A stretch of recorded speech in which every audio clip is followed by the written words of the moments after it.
ایک کنیز عام طور پر آپ نے ام حبیبہ کے تو مصائب سنے ہوں گے، آج ایک اور مصائب آپ کی خدمت میں عرض کرنے جا رہا ہوں۔ ایک کنیز عبیدہ، جب عبیدہ دیکھتی ہے کہ پتہ نہیں کچھ آوازیں آ رہی ہے، کچھ فریادیں آ رہی ہے، جب اپنی چھت سے دیکھتی ہے کہ کچھ کٹے ہوئے سر ہے جو قرآن کی تلاوت کر رہے ہیں، کچھ ایسے سر ہے کہ جو قرآن کی تلاوت کر رہے، پیچھے پیچھے بیویوں کا قافلہ ہے جن کے ہاتھ بندھے ہوئے ہیں، کچھ بچیاں ہیں جس کو اونٹوں کے گرد باندھا گیا ہے چونکہ ہاتھ بندھنا مشکل تھا، اور کچھ بیویاں ہیں جن کی گود میں چھوٹے چھوٹے بچے ہیں کہ جن کے بھوک سے ان کے ہونٹوں کی پپڑیاں بھی جم چکی ہے۔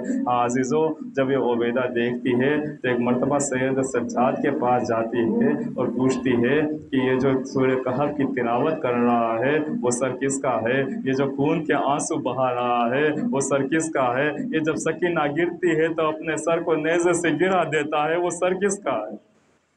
ہاں عزیزو، ایک مرتبہ امام سجاد جواب دیتے، بس آخری 1 یا 2 منٹ اور زحمت تمام، امام سجاد جواب دیتے ہیں، اے عبید اللہ، یہ میرے بابا حسین ابن علی کا سر ہے، یہ رسول کے نانا کا سر ہے۔ بس ایک مرتبہ عبیدہ وہیں پہ بیٹھ جاتی ہے، چونکہ کنیز تھی، معرفت رکھتی تھی، زینب کو بھی پہچان گئی، اس کا مطلب کہ یہی زینب ہے، مگر زینب کے پاس جانے کی ہمت نہ کر سکی، وہیں پہ بیٹھ گئی، زاروں قطار رو رہی ہے، زاروں قطار گریہ کر رہی ہے۔ اتنے میں ابن زیاد کا ایک سپاہی آیا، ہاتھ میں نیزہ ہے، ہاتھ میں نیزہ ہے، ہاتھ میں چابوک ہے، ابن زیاد کا سپاہی آ کے جیسے اسے مارنے کی کوشش کرتا ہے، سید سجاد اپنی پیٹھ کو آگے لے کے آتے ہیں، کہتے ہیں اے شکی، اگر تجھے مارنا ہے تو اس کے عوض میری پیٹھ پہ مگر تو اسے چھوڑ دے۔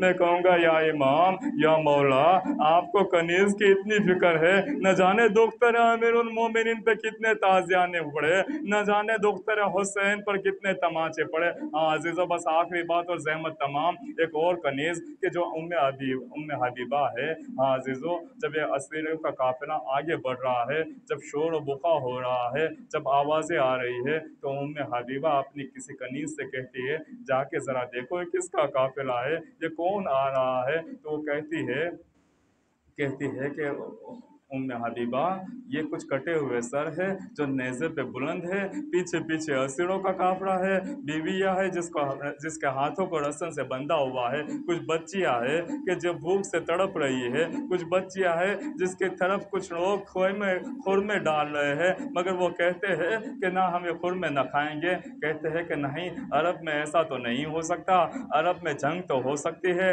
عرب میں سر تو قلم ہو سکتا ہے، مگر بیویوں کو بے محمل گھمانا، بیویوں کو بے چادر گھمانا، بیویوں کو اس طریقے سے گھمانا، یہ عرب کا دستور نہیں ہے۔ تو نے ڈیفینیٹلی کچھ غلط دیکھا ہے، کسی اور کنیز کو بیچتی ہے، تو جا کے دیکھ کے آ۔